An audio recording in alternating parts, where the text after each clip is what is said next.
really enjoyed the debate. I really enjoyed listening to both perspectives, and I found it very informative, very educated, and it's something new for me, so I'm very grateful for that to both of you. My question has sort of been covered earlier, but I really appreciate a much more clear response from Mr. Buckner. With regards to the afterlife, as Muslims we believe that after we die, our soul will live on and we will be held accountable for our actions, our intentions, what we did, what we saw, what we thought, and so on and so forth. What is the atheist alternative to this? Can I, as someone who you believe should consider atheism, truly believe that my end, as a normal, boring, average student who lives in London, having not murdered anyone, not raped anyone, not robbed anyone, will be exactly the same, soil and worm food, as Hitler, who killed 6 million Jews, and because of whom 65 million people died in the world wars, as Pete Sutcliffe, who raped and killed 17 women. Is my end really the same as this, as George Bush, who's responsible for the murder of hundreds and thousands in Iraq and Afghanistan? Is my end, my normal, boring existence end, the same as all these?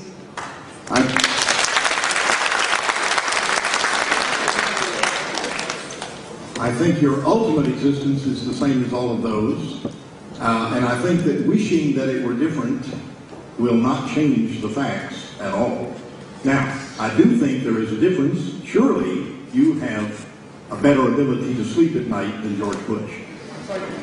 Sorry to interrupt you, but what I'm asking for is an alternative. What is the atheist alternative? You can criticize what I'm saying and my opinion and my religious beliefs. I do understand. What is the atheist alternative? What do you believe if I can after you die? Yeah, if I could give you an alternative that led to something better than this life, sure, I would do that. I mean, I'm not opposed to a future life of rewards and punishments.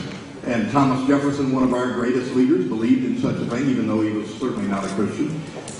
So I'm not saying that it wouldn't be wonderful somehow to imagine that justice ultimately will be done. I'm not saying that there's not a very tantalizing possibility about a future life. I think that's what has kept the irrational idea of a future life alive for generations and generations of human beings, Muslims, Christians, and others, that there is some future life. But that's not evidence that there is any such future life. The fact that you want it, I want to win the lottery, and I haven't done it yet. Desire does not produce what you want. So I would urge you to live a realistic life, to understand that when you die, you're gone, there is no more. You'll have the same kind of feeling and existence and pain and everything else after you die as you had before you were born. None at all.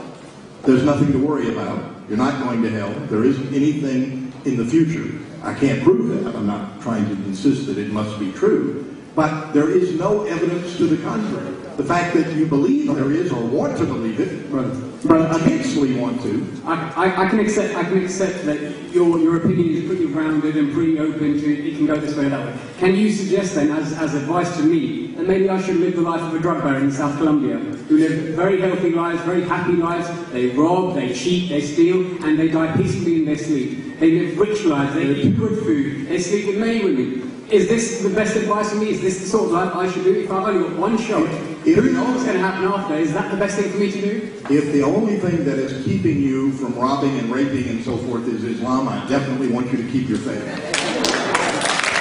Thank you. But you should keep it knowing that that has nothing to do with whether your faith is true or not, only whether it's effective in keeping you from raping and robbing and stealing. Life matters, and how you live it matters.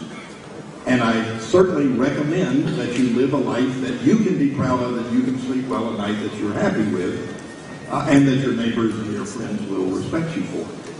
I'm not suggesting that there should be no standards. I'm saying there can be no ultimate objective standards. The standards come from humanity.